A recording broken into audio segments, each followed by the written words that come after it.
நீங்களும் உங்கள் பசங்களும் இந்தியன் ஆர்மியில் ஜாயின் பண்ணணும்னு நினைக்கிறீங்களா? அப்போ இந்த வீடியோ வந்து உங்களுக்கு தான். ஆர்மி அக்னிவீரில் வந்து பார்த்தீங்கன்னா மொத்தம் 5 கேட்டகரிஸ் இருக்குது. ஃபர்ஸ்ட் வந்து அக்னிவீர் ஜென்ரல் டியூட்டி, செகண்ட் வந்து அக்னிவீர் டெக்னிக்கல், தேர்ட் வந்து அக்னிவீர் கிளர்க் இல்லை ஸ்டோர்மேன், ஃபோர்த் வந்து பார்த்தீங்கன்னா அக்னிவீர் ட்ரேட்ஸ்மேன். இதிலே வந்து பார்த்தீங்கன்னா 2 கேட்டகரிஸ் இருக்குது. ஒன்று வந்து பார்த்தீங்கன்னா 10th பேஸ், அதே மாதிரி ரெண்டாவது வந்து பார்த்தீங்கன்னா 8th பேஸ். இந்த 5 கேட்டகரிஸ்க்கு வயசு வந்து பார்த்தீங்கன்னா 17 வயசுலேருந்து 21 வயசுக்கிறவங்க வந்து இந்த ஜாப் வந்து அப்ளை பண்ணலாம். இப்போ நம்ம எஜுகேஷன் குவாலிஃபிகேஷன் வந்து பார்த்துக்கலாம். அக்னிவீர் ஜென்ரல் டியூட்டிக்கு வந்து நீங்கள் ஜஸ்ட் 10th பாஸ் ஆயிருந்தால் போதும். அக்னிவீர் டெக்னிக்கலுக்கு நீங்கள் அப்ளை பண்ணணும்னா நீங்கள் 10+2 பாஸ் ஆயிருந்தால் போதும். அதே மாதிரி 10+2 வந்து பார்த்தீங்கன்னா கண்டிப்பாக 50% வந்து மார்க்ஸ் இருக்கணும் உங்களுக்கு. நெக்ஸ்ட் அக்னிவீர் கிளர்க் இல்லை ஸ்டோர் கீப்பருக்கு நீங்கள் அப்ளை பண்ணணும்னா அதுலேயும் வந்து பார்த்தீங்கன்னா 10+2 பாஸ் ஆயிருக்கணும். அதில் வந்து பார்த்தீங்கன்னா மினிமம் 60% மார்க் வந்து இருக்கணும். அடுத்து லாஸ்ட் கேட்டகரி அக்னிவீர் ட்ரேட்ஸ்மேன். இதில் வந்து பார்த்தீங்கன்னா ஃபர்ஸ்ட் கேட்டகரி வந்து 10th பேஸ். இதில் வந்து நீங்கள் ஜஸ்ட் 10th பாஸ் ஆயிருந்தால் போதும்.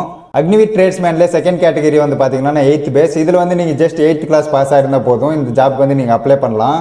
17 வயசுலேருந்து 21 வயசுக்கிறவங்க வந்து மறக்காமல் அப்ளை பண்ணுங்க. ஏன்னா சின்ன வயசுலேயே வந்து நீங்கள் சென்ட்ரல் கவர்மெண்ட் வேலை வந்து அடிக்கலாம்.